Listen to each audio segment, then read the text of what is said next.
Welcome back. MD Gurukul में आप लोगों का फिर से एक बार स्वागत है। जैसा कि मैंने आप लोगों से वादा किया था कि मैं आप लोगों के लिए कुछ इम्पोर्टेंट टॉपिक्स जो आपके एग्ज़ाम में आ सकते हैं उनको लेकर के आऊँगा। तो ये वो टॉपिक हैं जो आपके आने वाले एग्ज़ाम में आपको क्वेश्चन पेपर में मिल सकते हैं।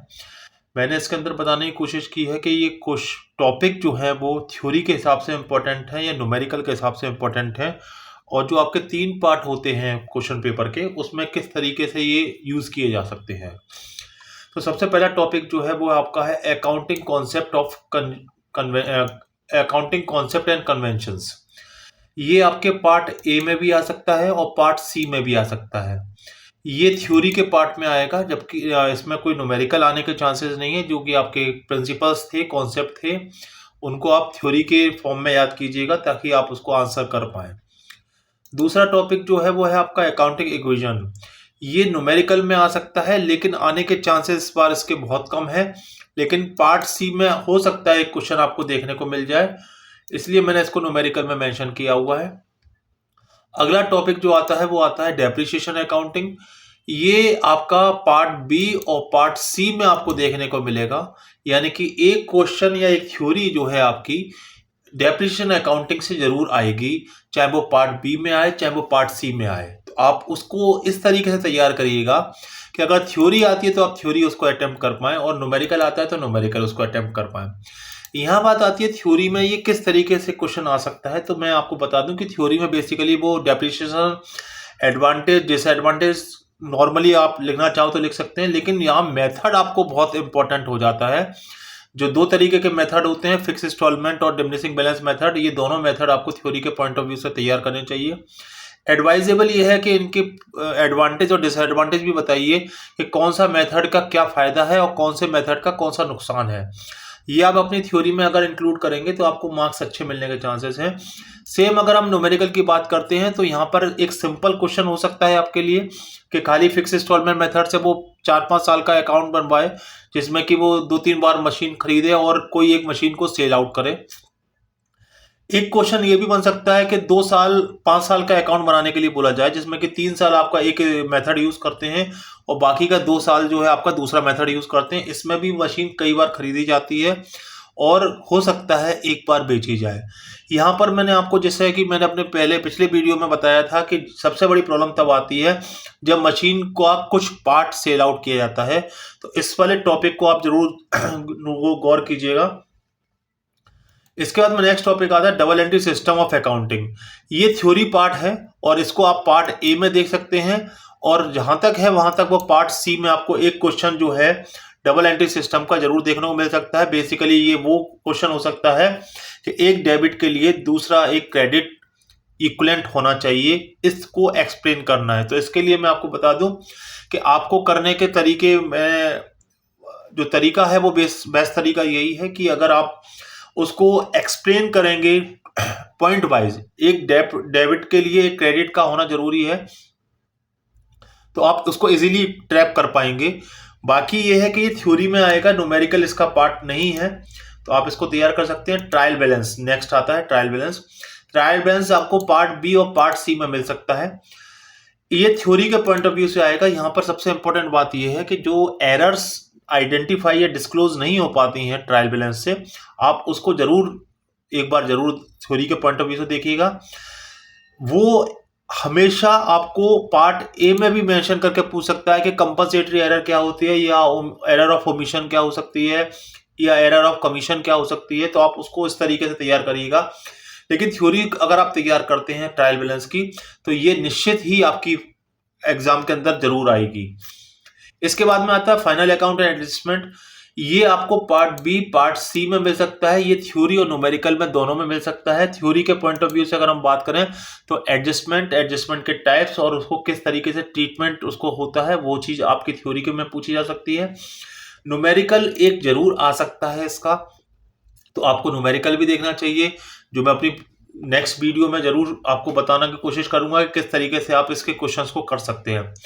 इसके बाद में आता है आपका cash flow statement. Cash flow statement भी आपका पार्ट बी और पार्ट सी का एक हिस्सा है। ये भी थ्योरी और न्यूमेरिकल के पॉइंट ऑफ व्यू से इंपॉर्टेंट है।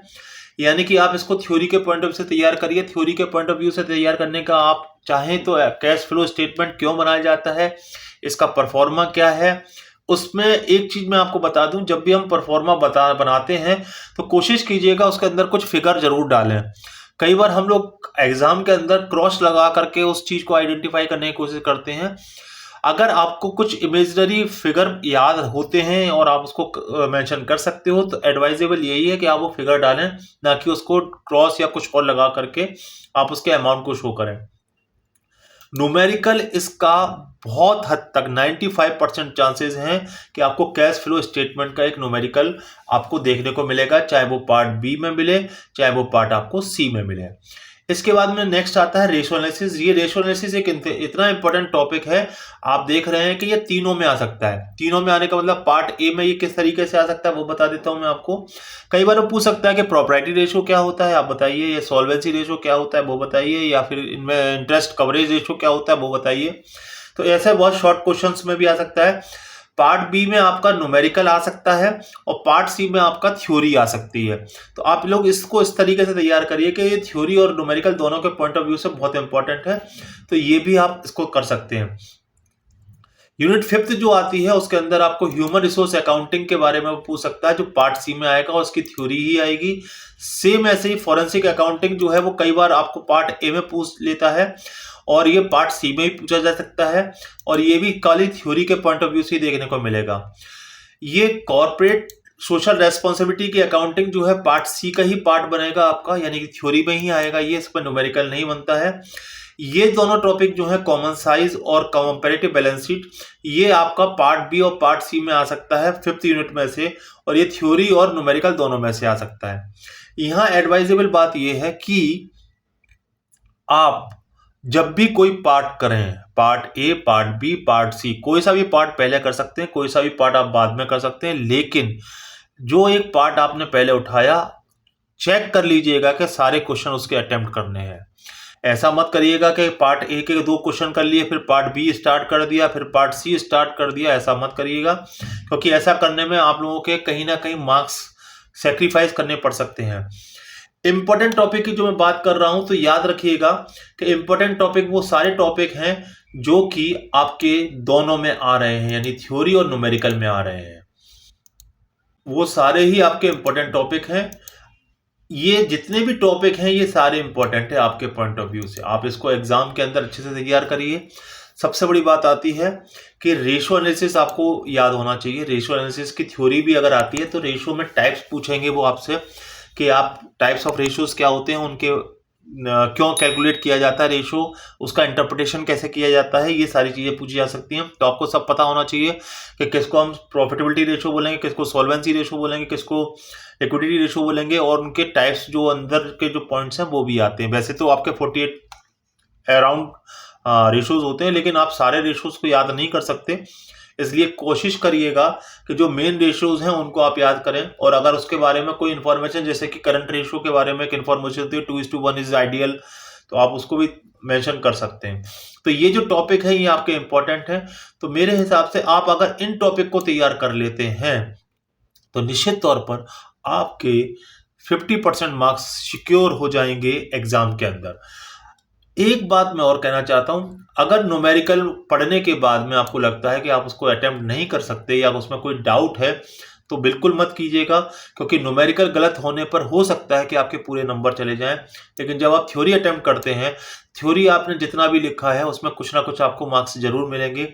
और थ्योरी में आप कुछ भी लिख सकते हैं, कुछ भी का मतलब आप समझ रहे हैं। एडवाइस तो मैं नहीं करूंगा वो लिखने की, लेकिन फिर भी आप कर सकते हैं कि आप थ्योरी में कुछ भी लिख सकते हैं, जो भी आपको आता है उस पर्टिकुलर टॉपिक को लेकर के आप उसको मेंशन कर सकते हैं। तो ये एक चीज है। जो पार्ट बी और पार्ट सी है वो भी आपका बहुत इंपॉर्टेंट है, क्योंकि इसके अंदर न्यूमेरिकल आएगा ही, यानी कि आपको ये लग रहा है कि न्यूमेरिकल नहीं आएगा तो न्यूमेरिकल आएगा ही, और न्यूमेरिकल आएगा वो इन्हीं में से आएगा। तो आप देख लीजिएगा कि आपको क्या करना है। जनरल लेजर ये सब नहीं आते हैं बेसिकली, अगर आई तो एक बार को अकाउंटिंग इक्वेशन आ सकती है, लेकिन जनरल लेजर नहीं आएगा, तो आप उस पर ज़्यादा ध्यान मत दीजिएगा। आप इसको तैयार करिए, ट्रायल बैलेंस की थ्योरी तैयार करिएगा। वैसे ट्रायल बैलेंस के जो एरर्स हैं वही ज़्यादा इंपॉर्टेंट होते हैं कई बार, मैंने आपको बताया भी है। तो ये टॉपिक जो है आपके इम्पोर्टेंट हैं। इन टॉपिक को अगर आप कवर करते हैं तो जैसा कि आप देख पा रहे हैं, पार्ट बी और पार्ट सी जो लगभग 7-7 नंबर के होते हैं, 7 और 10 नंबर के होते हैं, अगर आप इनमें से किसी को भी हिट कर पाते हैं तो आप समझ लीजिए कि आपका पास होना निश्चित है। कोशिश करिएगा क्वेश्चन पेपर पूरा करके आने के लिए, क्योंकि अगर आप छोड़ के आएंगे तो मार्क्स नहीं मिलेंगे, अगर आप करके आएंगे तो कुछ ना कुछ जरूर मिलेगा। जो पहले आता है उसको पहले कीजिएगा, जो बाद में आता है उसको, या कम आता है उसको बाद में कीजिएगा। लेकिन फिर से मैं कहूँगा कि क्वेश्चन पेपर आपको पूरा करना है। इसके अलावा आप लोगों को all the best. Thank you.